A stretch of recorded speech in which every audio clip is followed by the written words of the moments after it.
Greetings, students. We are going to be looking at papyrus in ancient Egypt today, and in particular, the papyrus marshes as liminal regions in the Egyptian belief system.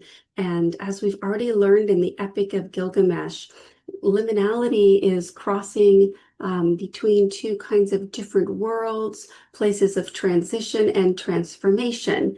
And in the course of this video, I hope you'll be thinking about yourself and your own experiences with nature. So before I get started on this video, I'd like you to just for a minute close your eyes or look away and think about a moment when you've been arrested, stopped, paused, because you've heard the sound of wind blowing in leaves, maybe outside a window, maybe walking down the street, or maybe you've heard the sound of autumn leaves blowing on the sidewalk. Certain sounds that are associative with seasons and seasonal change, maybe growth, maybe shifting into a different holiday season, whatever it may be. But how does sound in nature affect you? This is important to kind of frame today's discussion. So without further ado, let me share my slides here.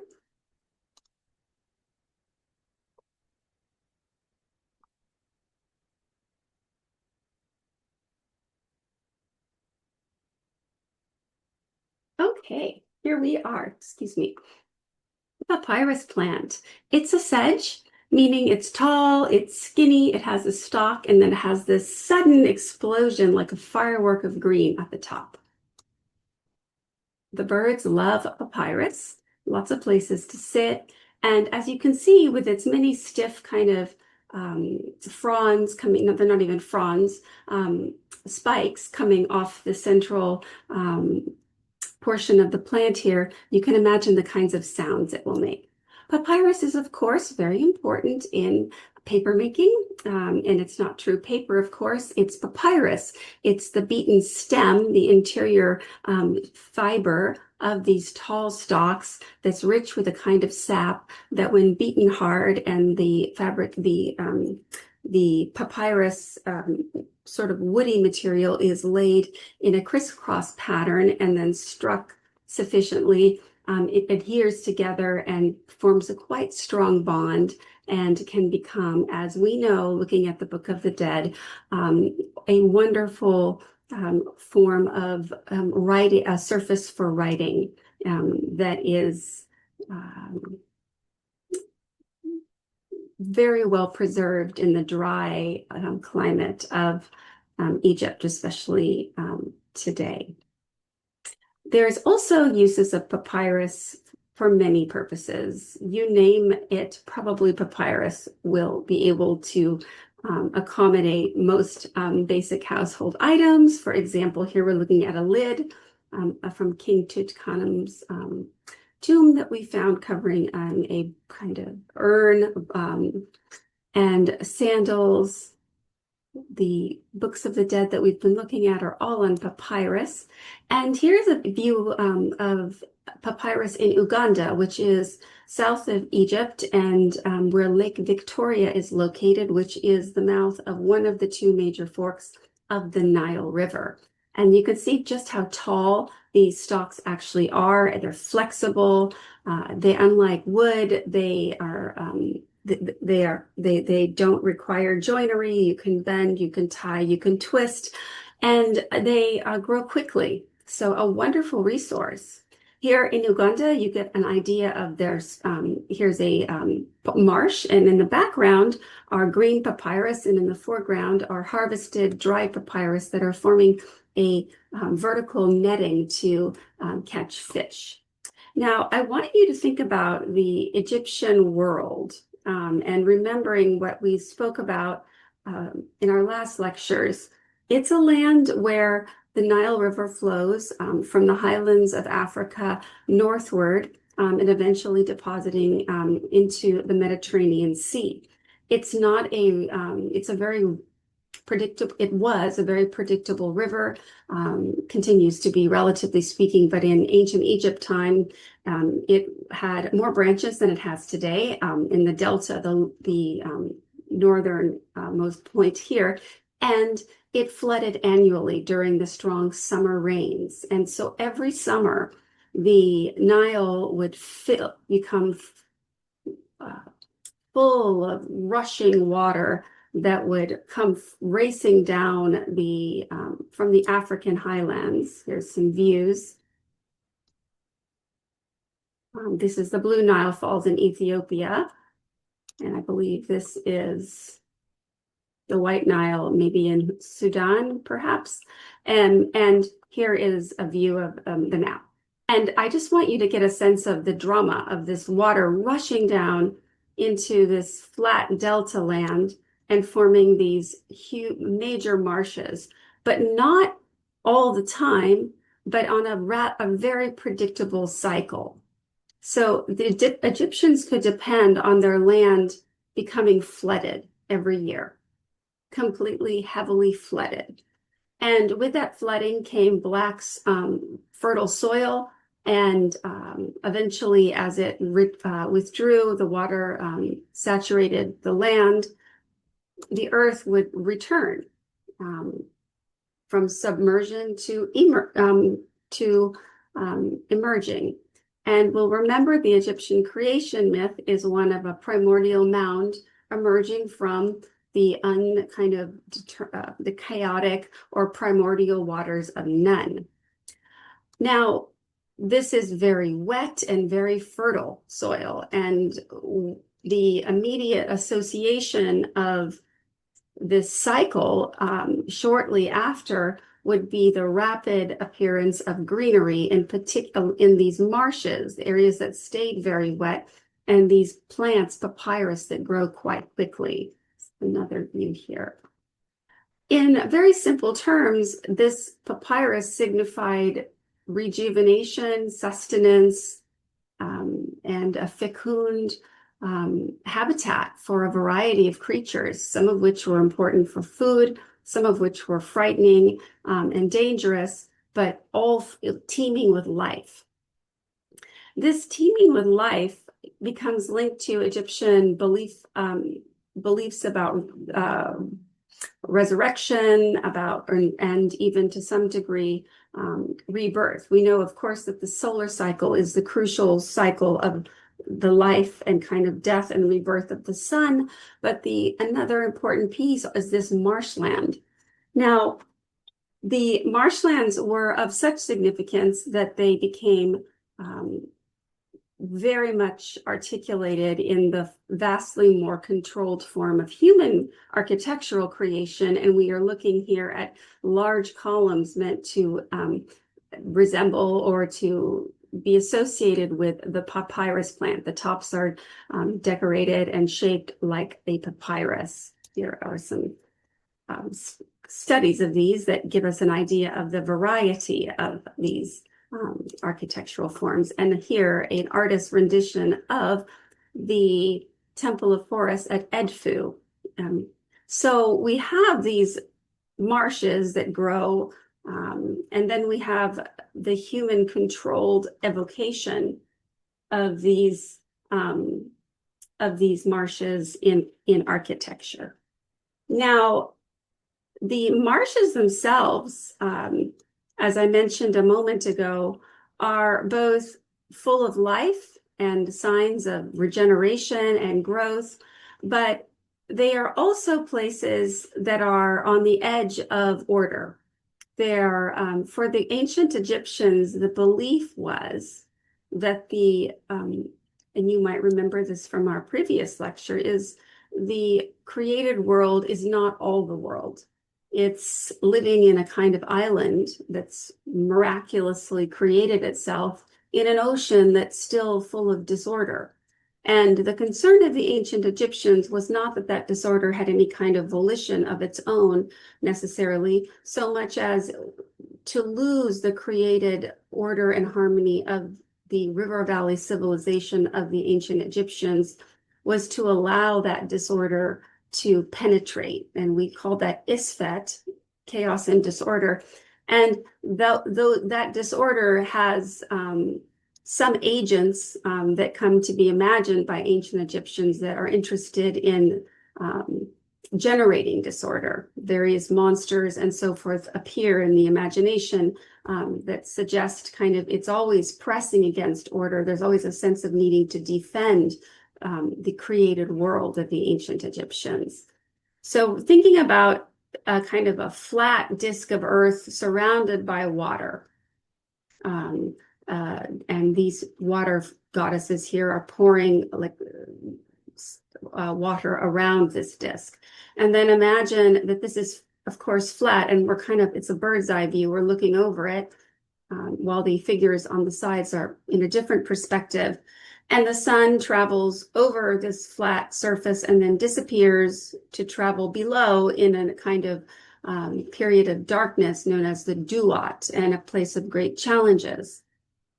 Now, then if I say this, then the edges of this world are a little dangerous, where water meets land.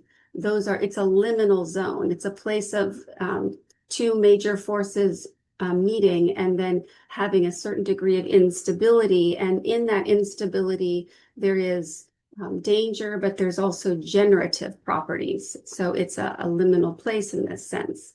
To further help you kind of remind you of the solar cycle in relation to this discussion, remember that we're looking at Ra in his solar boat, and he was conceived as floating across the sky. Now, the sky itself was also attributed to a goddess, one of the earliest created gods. We did not talk about this goddess. Nut is her name. She's a sky goddess, and you can see she's holding up the sky. And at her feet is her consort, Geb, of the earth. So the sky and the earth are containing this atmosphere and created world of the ancient Egyptians. For the Egyptians, beyond the sky, it was water again. The world is surrounded by water. So the blue sky was an ocean that was was being held up by this beautiful goddess Nut. And therefore, we can understand why Ra is in a solar boat. He's sailing or floating over us in the sun, as a sun moving across the sky, which is essentially conceived of as something of water. Now, so the papyrus plant is this very fecund and important sign of this kind of slightly unstable liminal zone. And as such, it becomes an important decorative element in ancient Egyptian tomb painting on papyrus manuscripts and in amulets. Here is an amulet meant to be worn or carried. The word for papyrus, one of the words for papyrus for the ancient Egyptians was a word waj that meant green or fresh. And so here we have an abstracted form of a papyrus plant in the form of an amulet. This is the top of the plant, and then this is the stem. And so it was associated with vitality and regeneration, desirable for the living and the dead who sought eternal regeneration.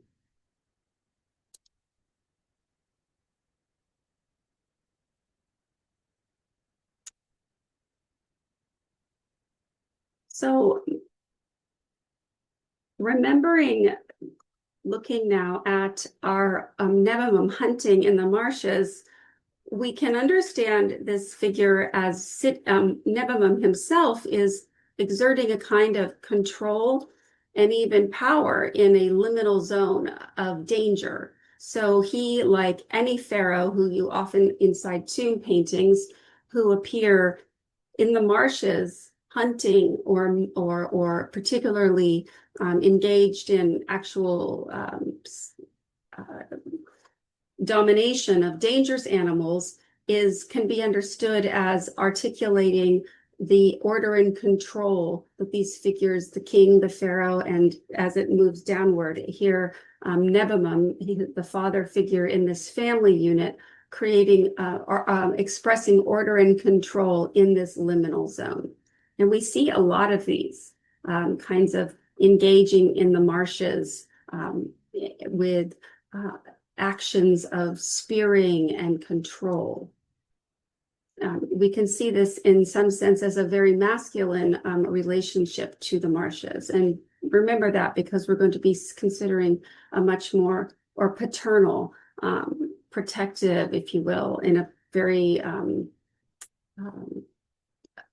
territory-oriented, control-driven relation to the marshes. So we'll turn to what we can think of as more feminine in a moment, the marshes as a site of rejuvenation, generation, and protection in this kind of unstable or liminal area. So at any rate, we're looking here at another example, T watching a hippopotamus hunt, who's also exerting a tremendous sense of control and order at the fringes of the ancient Egyptian world reality and cosmology. And again, here of hippopotamus. This is an example of Horus conquering Seth, who is a god who we will soon see is author and architect of disorder and destruction, particularly of his of a good and the first Egyptian king, Osiris. And so here Seth is appearing as a small hippopotamus being destroyed by the god who would restore Egypt to order and successfully retake the throne which had been taken from him by this god of disorder, Seth. And yet more scenes of Egyptian figures in boats engaged with the teeming life of the marshes.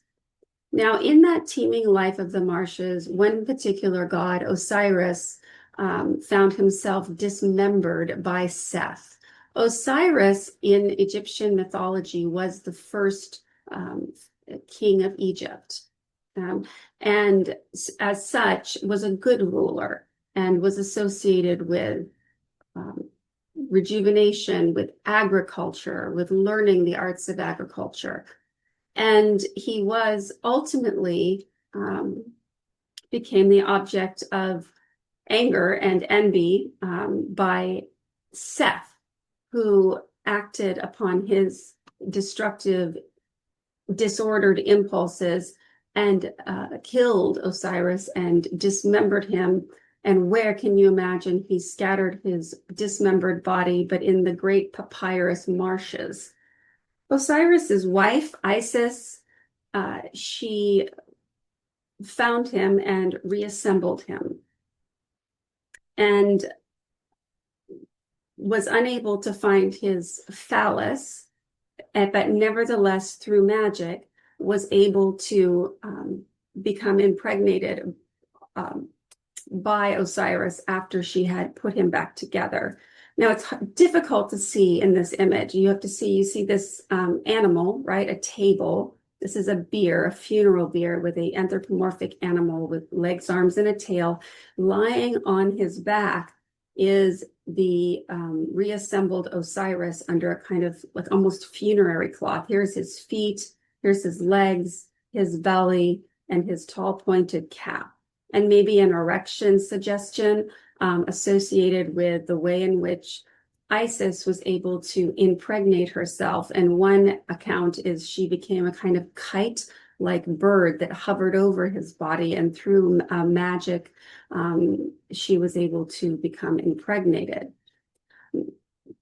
Osiris, once he had been reassembled, had only one dwelling open to him. He could not return to the living world as a bandaged, reassembled body. His new dwelling and sovereign reign was in the land of Duat. That is that land of where the sun travels at night, the land of what we understand to be a kind of land of death, if you will, but one that always promises regeneration. So in his new realm and his new kingdom, he became king of the dead, but that simply could be read as a king of the promise of new life in a significantly beautiful, synchronous alignment with the cycle, the solar cycle, and the god Ra. And I'll talk about that in one moment. And here, and I discuss it at length in the lecture on the Book of the Dead, or the Book of Going Forth by Day as well. Here is another view of Osiris. He always appears with green or black skin, a white kind of bodysuit that evokes a mummy, and it is very characteristic hat, and with the crook and flail of the pharaohs. So with Osiris, the soul that is favorably judged after having passed through the underworld or the duat, and if you're unclear about any of that, you should watch the video that's been created, that's part of the hypothesis assignment. The soul becomes, through the agency of Osiris, is able to become a figure of light, become a fully realized figure of light, and enter into the cycle of the life and death of the sun, into the cosmology of the gods, to the field of reeds, which is a perfect version of what an Egyptian would have known in their living life. And Osiris is the promise and gateway of that. Through his resurrection and not so much resurrection, but reassemblage and restoration to life, he offers life. He's in a sense resurrected, but never in the living world, only in this watery underworld. And in that watery underworld comes life. And again, if that's not clear, go to the other video. Now we're staying focused here on Papyrus. So what happens? Osiris is reassembled. He's, emerging this watery god figure. Meanwhile, Isis is pregnant, and she's pregnant with Osiris's son, who is destined to retake the throne of Egypt back and return order and ma'at to Egypt. So here is an illustration of Horus, his iconography here, and his father, Osiris, his iconography. So what we're looking at is essentially a kind of king of the living cycle of the world, and the king of the kind of underworld, or the world after the sun falls behind the horizon line. Meanwhile, so Isis is pregnant, and then has a little baby named Horus. And naturally, the bad king, Seth, is anxious to destroy what will, of course, come to take away what he has stolen. And so where does Isis keep Horus hidden? But in the great papyrus thickets. It's said that his cries were masked, his little baby cries were masked by the rushing sounds and the moving sounds of these stiff green papyrus reeds making a particular sound. Again, think back to certain sounds you've heard in nature. And there he was nurtured, not only by his mother, but of a goddess named Hathor, who's often merged and combined with Isis as profoundly mother nurturing figures. Hathor here has many faces, but she's most associated with a cow. And here she's emerging from papyrus plants from a marsh, and around her neck, you can see there's a kind of decorative necklace. And this is known as a maynot, and it's sacred to Hathor. And you can see them today. They are worn, and they are very wonderfully rich, textured, almost not exactly a rattle, but a sense of lots of beads moving. It's a certain sound, and it is evocative of the fecund sound of those papyruses shaking. The other instrument, this isn't exactly an instrument, it's kind of a necklace plus sound generating tool or instrument that is associated with Hathor. This is properly a rattle. It's an idiophone, meaning anything that's shaken and that can produce sound by being shaken. That's an idiophone. And this is known as a sistrum, and was a sacred rattle instrument in Egypt for more than 3,000 years. It consists of a metal frame. The upper section often bore the face of Hathor. Here you see face on a human face or human suggestive face, and then cow ears kind of sticking out. And it's even clearer here with them sticking out much more notably. And we have huge sculptures of Hathor's motherly face and her nurturing association with suckling as she is anthropomorphic cow, female human face combined here. And the sistrum is deliberately and consciously associated with the sound of those papyrus reeds moving. And those sounds of those wind in the reeds of the papyrus have sacred ritual associations, not only simply because it's a sign of life and the land has been flooded with the rich waters of the Nile once again, but also it's the home of the Osiris, the reassembled God who promises an afterlife and addresses that great anxiety for human beings of mortality. He's a figure of a resurrection, not fully in the earthly realm, but a resurrection into another realm. That's part of the Egyptian cycles of life and death. And the realm, of course, is one of the gods, which is of light. Now, the sistrum is a temple instrument. It's for ritual. She who shakes the sistrum is common. We see a lot of these in manuscripts of the books of the dead. They're rhythmically rattled to awaken a deity, celebrate divine presence, and repel destructive forces. Here is the full manuscript here. It's a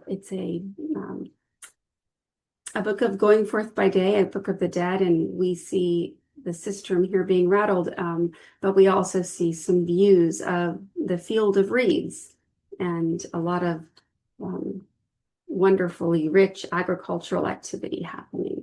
In the book of Hunefor, which we looked at, we can see the sistrum again with Hathor's face, and it's not an accident that Nashe here is holding a papyrus plant stalk here and flower beside her sistrum.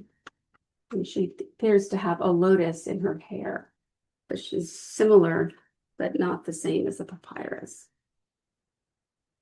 And we have just a few more views here. So in ancient Rome, which is significantly later than the heyday of Egypt, Rome and Egypt, of course, overlap, and ultimately Rome conquers Egypt.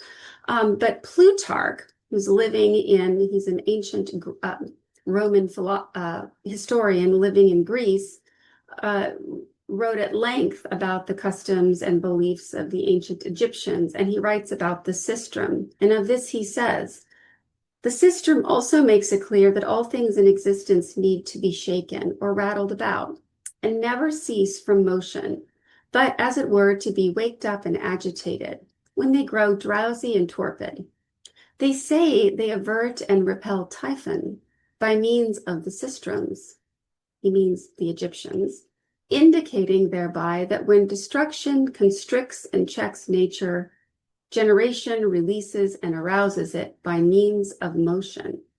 So Typhon can be a range of attacks on nature or creation, but being drowsy, torpid kind of means swollen, not moving. People might say they feel a bit torpid after an enormous Thanksgiving meal and just kind of laying on the couch, or just not wanting to get up and falling into a deep state of constant drowsiness. And that happens to human beings. for many reasons. And so the idea is, and to the world, to land, to culture, this simple rattle is to shake it awake, to shake it up. But it also is kind of has powers to repel bad forces and energy. So it's a magical object as well in a kind of defense and protective sense. So what I'd like you to think about is what systems do you have in your life? When you grow drowsy and torpid, what do you do, or what does someone do in your life, or some aspect of your experiences shake you awake?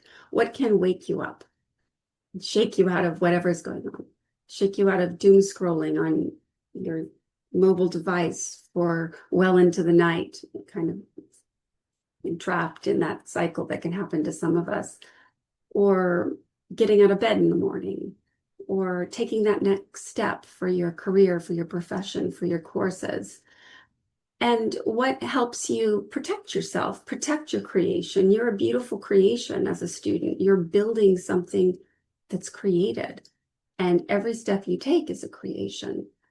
How do you keep it from growing tired and torpid? How do you keep it safe? What kinds of habits, instruments, activities, running, playing a musical instrument, rituals do you have that can preserve and sustain what you've created and what's precious? That's what this discussion assignment's about. Okay, have a wonderful day, you all.